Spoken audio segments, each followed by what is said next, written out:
novamente. Agora a gente vai tirar as dúvidas aqui, professor Breno, da Psicologia da PUC-Rio, na nossa turma. Vou tirar agora as dúvidas sobre os transtornos do neurodesenvolvimento. Então, aquela primeira parte, o primeiro vídeo que eu postei, depois a gente ainda, nas próximas aulas, eu vou postar para vocês materiais específicos sobre as deficiências intelectuais, sobre o transtorno de déficit de atenção e hiperatividade e também sobre o transtorno do espectro autista.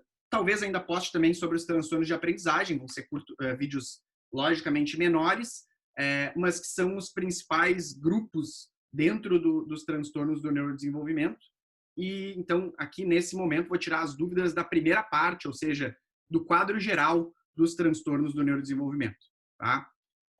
Apesar da primeira dúvida, que até ser se eles são genéticos, eu vou começar, na verdade, relembrando vocês, fazendo uma revisão importante. Principal característica dos transtornos do neurodesenvolvimento. Todos os transtornos do neurodesenvolvimento são caracterizados por atrasos, né, precoces, que surgem no começo da vida, de uma pessoa em relação aos seus pares. Ou seja, outras pessoas da mesma idade, da mesma classe, com as mesmas condições socioeconômicas. Esses atrasos, eles podem ser em áreas bem específicas, do tipo controle de impulsos, atenção, ou podem ser bem gerais, bem amplos, como é o caso da inteligência, da socialização, tá? E a gente vai ter dentro dos transtornos do neurodesenvolvimento várias condições, que são aquelas condições que a pessoa vai aparecer já bem precocemente, ou seja, é raríssimo, acontece, tá? Para algumas exceções, mas é raro um transtorno do neurodesenvolvimento ele não ser identificado até os 15 anos. O que acontece, claro, é que muitas vezes ou é identificado um outro transtorno e depois olha, a pessoa tinha autismo e também tinha uma dislexia. Pode acontecer. E aí, claro, dificulta um pouco a identificação mais precoce. Mas, ao mesmo tempo, se a gente olha em retrospectiva, né? Ou seja, se eu olho para trás, isso faz sentido. Sempre ele teve dificuldade para ler, né? Ele até conseguia falar, até conseguia trabalhar com as coisas de matemática, mas a parte de leitura nunca rolou. Hoje faz sentido. Apesar de toda aquela dificuldade em socializar e tudo mais, demorou para aprender a ler, mas mesmo essa demora, ela não justifica a dificuldade de leitura. Ou seja, existia uma comorbidade e ambos estão presentes desde o começo do desenvolvimento. Tá? São bem precoces, pelo menos. Primeira dúvida aqui, aí que vocês fizeram diretamente, que eu recebi. Esses transtornos do neurodesenvolvimento, eles são genéticos? Eles possuem uma origem genética, tá? Existem evidências de algumas ilhas cromossômicas que são especialmente influentes, mas a genética não é determinante. Ou seja, não existe um gene ou conjuntos de genes que, eu tenho, vai ter então vai ter autismo, vai ter TDAH. Mas eles possuem uma herdabilidade bem grande, tá? Existem aí vários estudos sobre a influência genética e eles mostram que não é determinante. Ou seja, não há nada genético que garanta vai ter um transtorno do neurodesenvolvimento. Mas eles aumentam o risco. Tá? São fatores de risco. E justamente, né, a gente até falou antes da aula, justamente aquela ideia da diástese, que é a predisposição genética.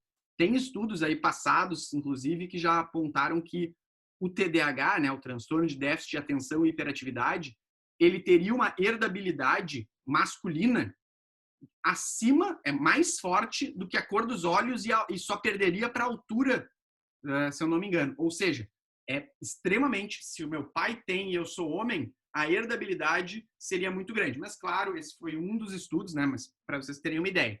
Então, existe uma influência genética, mas, como todos os transtornos mentais, eles são multifatoriais, ou seja, existem múltiplos fatores e eles são biopsicossociais. Existem aspectos biológicos, que aí entra a genética, existem aspectos de outras naturezas. E, quando a gente vai olhar isso, então, a gente entende que eles são genéticos, mas eles não são só genéticos, tá? Eles são biopsicossociais e os fatores de risco e que influenciam os transtornos do neurodesenvolvimento são diversos. Entre esses fatores, um deles é o fator genético, tá? Mas não exclusivamente. Qual a diferença entre doenças e transtornos do neurodesenvolvimento? Eu já até conversei com vocês fora do vídeo, mas relembrando, né? Vamos lá voltar na definição do que é uma doença. Uma doença é uma patologia, é uma condição de saúde que possui uma etiologia e mecanismos claros. Então, a gente tem alterações biológicas previstas em função daquela doença que vão se manifestar ou não em sintomas. Então, e existem uma etiologia, um vírus, um parasita, uma bactéria, e ela vai agir de determinada forma pré já estabelecida, já conhecida. Já os transtornos são conjuntos de sintomas que a gente olha lá a constelação de sintomas e entende, olha, essa pessoa apresenta isso porque eu estou vendo vários desses sintomas, eles juntos configuram um quadro que é conhecido como determinado transtorno mental. Todos eles são condições do neurodesenvolvimento. Existem várias condições do neurodesenvolvimento. Prematuridade, que não é nem um transtorno, nem uma doença. A gente tem má nutrição, a gente tem várias alterações, né, condições do neurodesenvolvimento. E entre as condições do neurodesenvolvimento existem as doenças e existem também os transtornos. E a principal diferença é isso. As doenças, elas são condições que a gente conhece a etiologia, a gente conhece os aspectos envolvidos, né, os mecanismos biológicos relacionados e, eventualmente, vão causar sintomas diversos. E os transtornos, eles são aqueles transtornos que aparecem de forma precoce e representam um atraso em relação aos seus pares em uma ou mais áreas da vida. Quem viu a aula, o vídeo nos slides diz doenças do neurodesenvolvimento, peço desculpas, leiam transtorno, tá? Transtornos do neurodesenvolvimento e neurocognitivos são a mesma coisa? Não. Aqui também deveria ter adicionado, inclusive, na aula do curso dos transtornos mentais, um quarto tipo. Os transtornos neurocognitivos são aqueles transtornos que a pessoa tem um desenvolvimento estável e algo acontece na vida dela depois dela já ter atingido a maturidade e ela começa a ter um declínio na sua função cognitiva, né, de uma maneira geral. E aí esse declínio ele não volta, tá? Ele é para sempre. E os transtornos neurocognitivos, em geral, eles vão ocorrer junto, né? Eles ocorrem junto com aquelas demências ou com causas externas, tipo um traumatismo craniano ou algo do gênero, que tem perda da função intelectiva, perda das funções mentais superiores e que não retorna, e também podem ser específicos ou geral, função de AVC também pode acontecer, isquemia, convulsões podem causar transtornos neurocognitivos e por aí vai.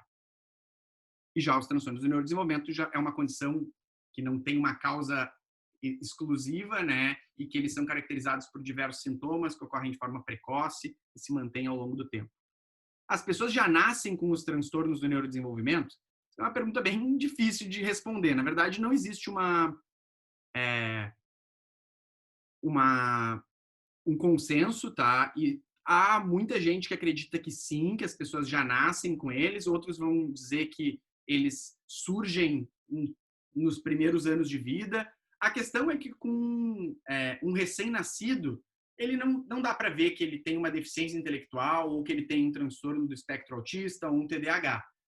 E claro, existem diversos aspectos ambientais que a gente sabe são importantes e não existem, como a gente já falei antes, evidências genéticas que apontem de forma conclusiva que, olha, é determinante.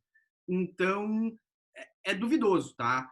Provavelmente existem alguns transtornos do neurodesenvolvimento que sim, já se nasce com eles, e outros eles são completados logo depois de nascer. Mas aqui estou dando muito mais uma interpretação, uma ideia do que percebo e do que acho cientificamente do que a evidência. A evidência é que a gente não sabe, tá? A evidência é que eles surgem de forma precoce, mas não necessariamente eles surgem já no nascimento. um bom exemplo são os transtornos de aprendizagem. A pessoa não vai ter o transtorno específico da matemática já que logo que ela nasceu. Talvez a origem biológica, a origem no cérebro já esteja lá logo desde o nascimento, mas a gente só vai descobrir quando ela começa a fazer as primeiras continhas. Então, a gente não sabe ainda se as pessoas nascem com os transtornos do neurodesenvolvimento ou não. Mas eu vou aproveitar aqui também, já que teve a pergunta dos aspectos genéticos e também a pergunta agora aqui sobre os transtornos, se a pessoa já nasce com eles. No passado, logo que começou a se popularizar os transtornos do espectro autista, teve uma teoria que ela dizia que os transtornos do espectro autista eles eram originários da relação da mãe. E sim, é bem provável, na aula mesmo de transtornos do neurodesenvolvimento, quem acompanhou, viu, eu falo que existem vários aspectos ambientais e um deles é o carinho, é o afeto, né? E que a privação de afeto ela tem um papel importante. E existiu por muito tempo uma teoria, que é a teoria das mães geladeira, tá? Que era, claro, ela tem vários aspectos, mas é aquela ideia de que a mãe, ao amamentar, não olha no olho da criança, não fala com a criança, e sim, tudo isso faz bem, é legal, promove, melhora o desenvolvimento sociocognitivo, tá? É importante fazer. Mas a ideia de que isso causaria um transtorno do espectro autista, ela nunca foi confirmada. E a gente sabe isso, inclusive, de várias crianças que não tiveram as mães e tiveram que ser amamentadas de forma mecânica, com aquelas bombas e coisas assim, e não tinha ninguém necessariamente durante a amamentação fazendo carinho, tendo um cuidado de afeto naquele momento, né? Então, isso já foi excluído, tá? Isso não é verdade. É claro que, sim, o afeto ele é importante, mas assim como a genética não causa exclusivamente os transtornos do neurodesenvolvimento, também não é o ambiente que causa exclusivamente os transtornos do neurodesenvolvimento. E essa concepção, essa teoria das mães geladeira, ela foi refutada, ela já não se sustenta mais, tá? Mas fica o registro, aproveitando. A síndrome de Asperger não existe mais. Eu vou falar disso com mais calma quando a gente conversar sobre os transtornos do espectro autista, tá? Mas já vou antecipar para vocês. Não, a síndrome de Asperger ela não existe mais, tá? Por quê? Vocês devem lembrar lá das nossas aulas iniciais. O DSM ele é um manual descritivo, ateórico, e ele teve já várias edições, ele se reformula por vários motivos. Entre esses motivos, reduzir o estigma, entre esses motivos, aderir a novas evidências científicas, também a ser mais objetivo, a evitar o erro diagnóstico. E o que acontecia? A síndrome de Asperger no DSM, tá? Ela, assim como é na CID também, a síndrome de Asperger ela era uma condição exatamente igual ao autismo. Praticamente, assim, pouquíssimas diferenças. Entretanto, ela era mais branda, ela não era tão grave. E aí, pensem que essa característica no dia a dia, ela levava a várias confusões. Por que ela levava a várias confusões? Eu sou um psicólogo e eu estou avaliando uma criança, um adolescente. E para mim ele fecha critérios para transtorno do espectro autista. Mas ele tem uma gravidade intermediária. Se eu disser para os pais que ele tem um transtorno do espectro autista naquela época, talvez eles achassem isso, não, mas o autismo é muito grave, não pode ser um Asperger. E muitas vezes o que acontecia era o diagnóstico da síndrome de Asperger, né, uma hipótese diagnóstica, quando eu não era um médico, de uma síndrome de Asperger. Por quê? Porque em tese ela é mais branda, ela era um pouco mais aceita, pelo menos não é o autismo. E na verdade, isso é uma grande, desculpem a palavra, mas é uma grande bobagem, porque o tratamento ele era muito parecido, ele é muito parecido, ele é o mesmo, tá? Ele só vai a intensidade, a profundidade do tratamento. E para além disso, o que acontecia era erros diagnósticos, tá? E tem mais um fato ainda. As evidências de genética que vinham surgindo, elas mostravam que os cromossomos, né, as alterações cromossômicas específicas nos genes específicos que foram sendo documentados como fator de risco para a síndrome de Asperger, também eram fatores de risco para para o autismo. Então, com o tempo que foi acontecendo, foi naturalmente esses dois transtornos, eles são a mesma coisa. O que vai variar é a gravidade, tá? É a intensidade. E até porque também, isso a gente vai falar depois com mais calma, existem vários mitos relacionados tanto com o autismo quanto com a síndrome de Asperger. Eu achava que o Asperger era quem tinha um grande talento, ou achava que os autistas em si, eles sempre têm um grande talento.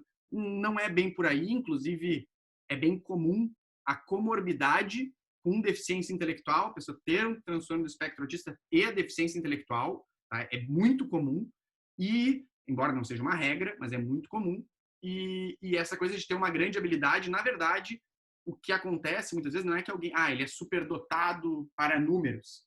É que entre os sintomas e os critérios que a gente vai ter lá no transtorno do espectro autista, um deles é o interesse restrito. Eu gosto de muito poucas coisas, eu só quero ficar fazendo aquilo. Tá?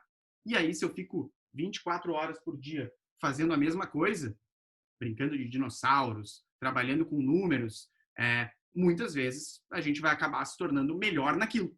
Tá? Então, claro que existem exceções que sim são aspectos aí relacionados com uma maior capacidade, existem, tá? Mas é uma faixa e um grupo muito restrito, tá? Embora exista um mito de que o autista ele tem grandes capacidades ou coisa do gênero. Não é bem por aí, inclusive costuma, infelizmente, ser na direção contrária. E a síndrome de Asperger, ela não existe mais no DSM. Na CID, a Classificação Internacional de Doenças, ela ainda não foi atualizada, então, por enquanto, ainda existe, a gente vai ter que esperar sair a nova para ter certeza, mas, a princípio, ela também caminha para essa mesma direção de excluir esse diagnóstico e unificar ele com dos transtornos do espectro autista, né, que seria uma única condição, e o que a gente classificaria seria a gravidade, porque, na verdade, o tratamento é o mesmo, os sintomas são os mesmos, os dados neurobiológicos e as evidências clínicas vêm mostrando que eles eram muito parecidos e que, na verdade, o que fazia diferença era a gravidade. Então, e ainda aumentava o erro, ou seja, e o estigma, ou seja, todos os 5 critérios do porquê que o DSM se atualiza, eles passam por esse movimento de extinguir essa categoria diagnóstica e unificar isso dentro do transtorno do espectro autista. Transtornos do neurodesenvolvimento, eles têm cura? Não, eles não têm cura, né? Primeiro porque cura é aquela coisa que a gente já falou numa aula anterior, a gente fala de remissão completa ou sustentada. Mas vários dos transtornos do neurodesenvolvimento, à medida que a pessoa vai ficando mais velha, e eles não são totalmente incapacitantes, a pessoa vai aprendendo a lidar melhor com eles. Tá? Um bom exemplo é o transtorno de déficit de atenção e hiperatividade. Na infância, na adolescência, né, no começo da idade adulta, a pessoa ela sofre mais com aquilo. Por quê?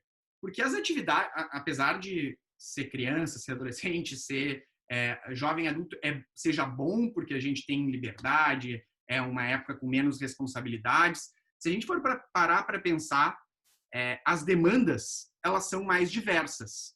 A pessoa, apesar dela ter muito mais tempo, às vezes, para lazer, né, no mundo ideal, sem considerar as desigualdades e crianças que vivem, e adolescentes que vivem em situações sociais ruins, que acabam não tendo, é um período que a gente, sim, pode se dedicar mais ao lazer, mas, ao mesmo tempo, na escola, tu vai ter que ver todas as disciplinas, e não tem jeito. Mas eu não gosto disso, eu não me dou tão bem nessa área. Vai ter que passar por ciências, vai ter que passar por matemática, por português, por inglês, porque existe uma base mínima estabelecida. E aí a pessoa vai fazer coisas que ela não gosta. E ao fazer coisas que ela não gosta, ela pode ficar menos interessada, ela pode ficar não se dedicar ou estudar quando ela tiver uma pequena dificuldade, e isso vai causando um impacto maior na vida dela. À medida que a gente vai, termina a graduação, termina o colégio, se vai fazer uma graduação, faz uma graduação, começa cada vez a se alinhar mais com aquilo que gosta de fazer. E também quando eu tenho que conviver com algo a vida inteira, eu vou aprendendo a conviver com aquilo. Se eu sempre fui muito friorento, né? Eu sempre senti muito frio. Se eu sempre senti muito frio, eu, quando vou para quase qualquer lugar, vou levar o meu casaco. No começo, eu não me dava conta. Eu brigava, eu discutia. Depois de um certo tempo, eu vi, olha, não adianta, eu vou sempre levar o meu agasalho, vou levar o meu blusão, vou levar o meu casaco. E essa é uma forma de eu não sofrer com aquilo.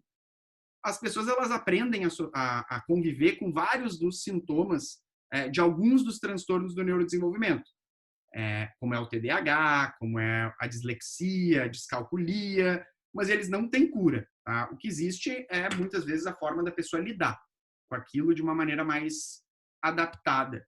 E no caso da deficiência intelectual, do transtorno do espectro autista, eles não têm cura. Tá? A pessoa vai conviver com aquilo para sempre. Também pode. Vocês devem ter visto que no desenho lá dos cursos, eles todos sempre sobem. Né? As duas linhas, elas sobem. Sim, sobe é porque vai ficando um pouquinho mais adaptado à medida que o tempo vai passando. Mas cura, infelizmente, não. Sempre vai ser caracterizado por um atraso em relação aos seus pares.